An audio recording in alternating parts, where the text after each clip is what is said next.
Welcome to Peculiar Tales, the show where we dive into the stranger things in history, urban legends, ghost stories, and anything else we find, well, peculiar.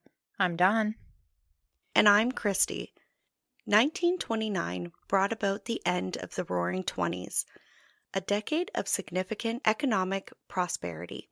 Sound films known as talkies took over Hollywood. Tintin and Popeye made their debut, and jazz-filled nightclubs everywhere. But beneath the glitter, America was cracking. Prohibition had been in effect for nearly a decade, banning the sale and distribution of alcohol. Instead of ending drinking, it fueled an underground empire of bootleggers, speakeasies, and organized crime. Gang violence surged, and later that same year the stock market would crash, plunging the country into the Great Depression. Amid all this, our story centers on one day. On the morning of February 14th, 1929, Chicago woke up to a crime so calculated and so violent that it shook the nation. 7 men were lined up against a wall and executed in broad daylight. No robbery, no warning, just gunfire. What became known as the St. Valentine's Day Massacre wasn't just a gang hit. It was the bloody climax of a war that had been quietly escalating for years. Today we're telling the story of that day and how it ultimately helped bring down one of the most powerful criminals in American history. To understand the massacre, you have to understand Chicago in the 1920s. When Prohibition began in 1920, it created a black market worth millions of dollars. Speakeasies flourished, bootleg liquor flowed freely, and organized crime stepped in to meet the demand left by the law. 2 men came to dominate Chicago's underworld. On the south side, there was Al Capone, ruthless, charismatic, and unimaginably wealthy. Capone controlled breweries, distribution routes, and dozens of speakeasies. His organizations bribed politicians and police alike. On the north side was George Bugs Moran, leader of the North Side Gang. Moran had inherited the operation after the deaths of earlier leaders, many of whom had already fallen to Capone's men. The rivalry between Capone and Moran was personal, violent, and relentless. By the late 20s, Chicago was already numb to gang violence. There were drive-by shootings, bombings, and assassinations in the streets. Capone had survived multiple assassination attempts. Moran had narrowly escaped death more than once. Just months before the massacre, Moran's men hijacked Capone's whiskey shipments. Capone retaliated by targeting Moran's lieutenants. Each attack causes an escalation for the next. By early 1929, it was clear the conflict wasn't going to end quietly. On February 14th, a plan was devised. It was deceptively simple, but brutally effective. Moran's men were lured to a garage at 2122 North Clark Street under the promise of a cut-rate whiskey deal. 7 men arrived that morning, including key members of Moran's organization. What they didn't know was that this deal was a setup. Shortly after 10:30 a.m., witnesses saw a police car pull up to the garage. 2 men dressed as police officers entered, accompanied by 2 men in civilian clothing. Inside, the victims were lined up against the back wall. Seeing how this was common practice during Prohibition raids, no one resisted. Then, without warning, gunfire erupted. 2 Thompson machine guns, known as Tommy guns, were unleashed, along with a shotgun and a handgun. More than 70 bullets tore through the small space. 6 men died almost immediately. The 7th, Frank Gusenberg, survived for nearly 3 hours. Even as he bled to death, he refused to identify his attackers, famously telling police, "Nobody shot me." Dog inside the garage miraculously survived. Its howling alerted nearby neighbors, drawing attention to the scene. Because the gunshots didn't, No, but if there's gunshots in the streets, I right? guess. When police arrived, they encountered a crime scene unlike anything they had seen before. Bodies lay crumpled along the wall, bullet casings littered the floor. The sheer volume of gunfire pointed to professional killers. Investigators quickly realized the attackers had disguised themselves as police officers, a detail that horrified the public. If gangsters could impersonate law enforcement so easily, who could be trusted? Ballistics testing later confirmed the use of Tommy guns, linking this to other organized crime shootings. The precision of the attack suggested weeks, if not months, of planning. Despite the magnitude and bizarre nature of the crime, no one was ever convicted. Newspapers exploded with coverage. Headlines called it a daylight slaughter and a gangland execution. Photographs of the bullet-riddled wall and even the image of the bodies laying on the garage floor in pools of blood were printed nationwide. In previous times, newspapers would place large X's over the bodies when printing images like this. However, not this time. Despite the gruesome nature, these images were splashed all across newspapers, contributing to the shock and the fear that for many served as a wake-up call regarding the violence of organized crime. Public outrage was immediate. If gangsters could pose as police and massacre men in broad daylight, it raised the question, had law enforcement lost control entirely? The massacre became front-page news, not just in Chicago, but across the country, and even internationally. Suspicion fell on Capone immediately. However, Capone was in Florida at the time of the killings and claimed he was sick with bronchopneumonia. Doctors' notes and witnesses supported this claim. All of that combined with the lack of direct evidence had cultivated an airtight alibi. Capone publicly denied any involvement and was never formally charged. George Bugs Moran was believed to be the intended target, but he had been late that morning, and spotting what he believed to be the police outside the garage, Moran turned away, unknowingly saving his own life. The massacre devastated Moran's gang. Leadership fractured, revenue collapsed. Moran never regained his former power. Ironically, the massacre didn't end Capone's reign, but it sealed his fate. Public pressure forced federal authorities to act. Unable to tie Capone directly to the murder, the government shifted focus to his finances. In 1931, Al Capone was convicted of tax evasion and sentenced to 11 years in federal prison. The St. Valentine's Day Massacre became a turning point in how America viewed organized crime. It exposed the true cost of Prohibition and fueled growing calls for repeal, which would come just 4 years later, in 1933. So, the massacre wasn't the deadliest, but it did bring the public into realizing exactly what Prohibition was creating and what these gangsters were doing in their streets. So it was a big turning point, right? It's pretty interesting because you can see how when they called for Prohibition and the people were like, oh, no, no. And then these gangs came in and they're like, oh, we'll do speakeasies. We'll bring you your liquor. We'll do this. That they were probably regarded in like high esteem with the people. Even when you look back, you'll hear people say, this gangster was so nice to the everyday average person on the street. This person went out of their way for this little family here. They did those things and these people really liked them. But then you can see how now people are being shot to death in the street, that maybe they're not as nice as they come across.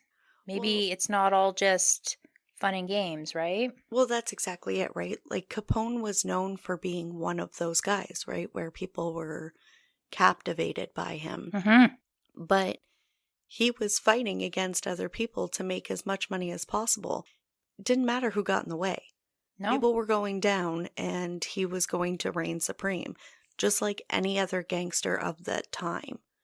So it really makes you realize exactly what they were doing in the streets that people were overlooking, you know? It's almost like even if the people weren't overlooking things, if the rose-colored glasses came off, Mm-hmm. if all of a sudden that one particular massacre was like, "Whoa, Mm-hmm. we know that there's been shootings and there's been bombings and there's been this, but now you're going out there looking like a police officer." And I think that really was a big thing, right? Now, how do we know who to trust? It's a huge, a huge question to ask. But I'm surprised it wasn't asked sooner, though, because there was so many police officers and politicians that were on payrolls for these gangsters. How do you trust them? I think that there must have been an illusion with the people with Mm-hmm. those glasses, that, oh, Capone, he's a nice guy. He's doing this for his community. All these people are safe within this area. He makes sure of it. Right. He look what he's brought to us for our money, for our businesses. He's helped us, right? Now Right. imagine if that's the thing. Right. And then the average police officer, if they're on the take, they would have to do things, I imagine, on the down low, like very Mm-hmm. like I can't imagine a police officer just going out there and shooting people unless he wants to be known so I don't think the average police officer would have been thought of as, "Oh, you're going to kill me." But the problem Right. then lied in how many other times are these gangs going to dress up like police and we'll never know. Right. Exactly. Like I don't know, I would think that that's super scary. Right. And then the media of the time, they really had a big hand in how this played out and how people started viewing everything. I mean, there was no holding back. They posted all of the pictures all over the Like zero newspaper. censorship complete. Zero censorship to this. Mm. And I think it really did force people, not just in the area where this happened, but all over, to realize what could happen in their area and what was going on in their streets, That would make a person wanna move, I would think. right? Because, if you go from, "Oh, he's keeping us safe, this and that," to, "Oh, well, now people are dressing up like cops and shooting each other. What if I'm just, collateral damage here, walking to work or Right. My family is, like my kid," yeah. like anything. So then people might have wanted to, like, "We gotta look to move or we gotta look to remove this." And that's exactly it, because even if your option was to move, where are you going to move to? It's the 1920s. Gangs are literally everywhere. And the '30s was the depression, so there's 0 money. There's zero money to get up and move. So it's almost like the media has had to shock the public into being angry about this. Yeah. It's almost like you never hear of it, but these gang members, did they ever pay off the media? Oh, I'm sure they Like, did. do you think? I'm Because sure if you've got police and politicians in your pockets, why not media? they must have. But then comes a hard question here. Do you think prohibition caused organized crime? Or do you think organized crime would have existed even without prohibition?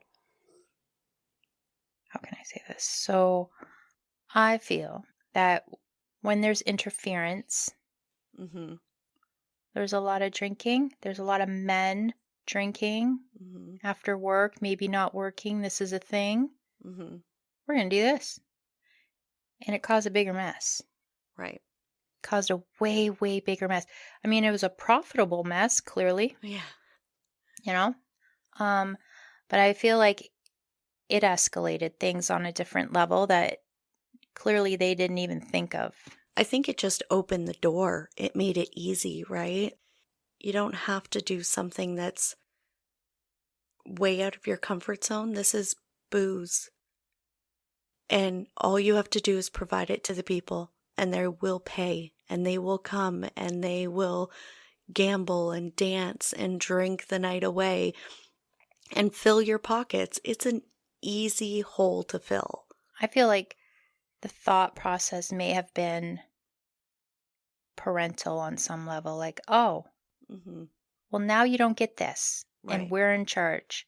Because when you watch these documentaries of Prohibition, you see the police officers, the politicians breaking barrels of whiskey and beer in the Yeah. streets in front of people like they're punishing them. But, breaking open those barrels, they broke open a whole Right. mess. I think it made people feel like, how dare you? How dare you tell me what I can and cannot do? If I want to have a beer after work or a glass of wine with dinner or whatever, how dare, you know? Without them doing Prohibition, Hmm. what would the alternative be? Would they have cracked down on the crimes? Right. Would they have cracked down on the abuses? Right. You know, would that have changed the whole course of history? Who knows? Right. Exactly. And I want to bounce back to Frank Gusenberg, the Yeah, gentleman because who. nobody shot him. You just wake up one day and you're out walking along against a brick wall and boom, you've got bullets pouring out of This you. is the thing. Watch out for the brick walls, people. Shit happens. 14 bullet wounds this man had. That's a dangerous brick wall. And to sit there and be like, nobody shot me. I don't know what. I mean, if that's not, Just stop it. without a better way to put this, the most gangster statement made, I don't know what is. Good God. And I would have liked to read somewhere the response of anybody trying to save this man's life. Because if it was me and Mr. Gusenberg is saying, no one shot me. Well, Mr. Gusenberg, can you How'd you get the explain to me holes? how you've got 14 holes in your body? What happened? And anybody that knows me knows that would be a question I would ask. Yeah. Like, listen, Oh, then how'd the not bullets a get lot of in time there? here. Can you just, Yeah, it was I just the wall. Don't walk along brick walls. nobody shot me. Just kidding, everybody. You can walk along brick walls. And something that we didn't touch down in on the story, but is kind of important. So, the other person, aside from Capone, that they had fingered for this crime was Jack Machine Gun McGurn. Sorry, McGurn. Okay, Mm-hmm. so he was Capone's favorite hitman in the 1920s. And they actually did arrest him for this. However, he had what they called the blonde alibi. So his girlfriend at the time, later fiance, later wife, claimed, no, he was with me. He was with me the entire time. They had no way to tie him to this. He had a blonde alibi and they couldn't finger him for it. So he did, get off on this. Like we said, nobody's ever been convicted of this crime. I find it remarkable, okay, that there's people on this day, 1929, you got a man that says, I wasn't shot. Then you say, nope, I was with her. Yep, he was with me. Oh, okay, that must be true. Come on. Well, they didn't have any other evidence to tie him to it other than they knew who he was. They knew that he was probably involved in a lot of other things. They suspected heavily that he would be involved in it, but they had no proof that he was even there. So they couldn't even tie him to it, even if they didn't want to believe the alibi. Like, did anybody find any of the clothing of the police officers anywhere? That, as an Not to my investigator, would be knowledge. like, These were criminals dressed like police officers. So if they somehow got a hold of a uniform, they're going to burn it, they're going to discard of it. nobody looked for those things. It's my understanding, anyways, that they had no eyewitnesses to pinpoint who these people were. They just saw two men dressed like police and two men dressed in civilian clothing enter. They didn't have descriptions of what they looked like or anything like that. So they really had nothing to go on. The fact that they were able to match up the bullets and figure out what kind of gun was a big deal, you know? It was a really hard case for them to narrow down. So it's like a blind eye to this. He says that he was with her. She confirms it. Hmm. Capone's been proven to be in Florida. Yeah. They I don't know. really They didn't went they have went after much. his finances, right? Yes.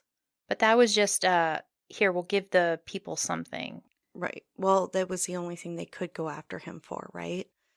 Also, too, so McGurn, or Machine Gun, as they called him, he was murdered exactly 7 years to the day after the St. Valentine's Day massacre. So he was going out bowling, as he normally did on this day, with two of his friends. And when he got there, the guy at the bowling alley handed him a Valentine's Day card. And it read, "You've lost your job, you've lost your dough, your jewels and cars and handsome houses. But things could still be worse, you know? At least you haven't lost your trousers." What? So at the time, because Capone was in jail, the person who had taken over for Capone while he was in jail got rid of Machine Gun. He didn't want him around. So he basically fired him. He was out of a job. He was running out of money. He was going through hard times.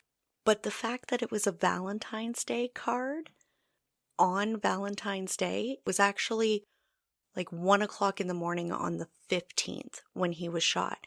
But he read this card, kind of shook his head about it, whatever, went to start bowling, and two guys showed up, pulled guns, and shot him. One in the head, one in the chest, and killed him. The guys that he was with grabbed their scorecard, it said, and took off running because they didn't want their names left there to be tied to any of this. Because if they're regular, people would never know who was with this guy all the time. Okay.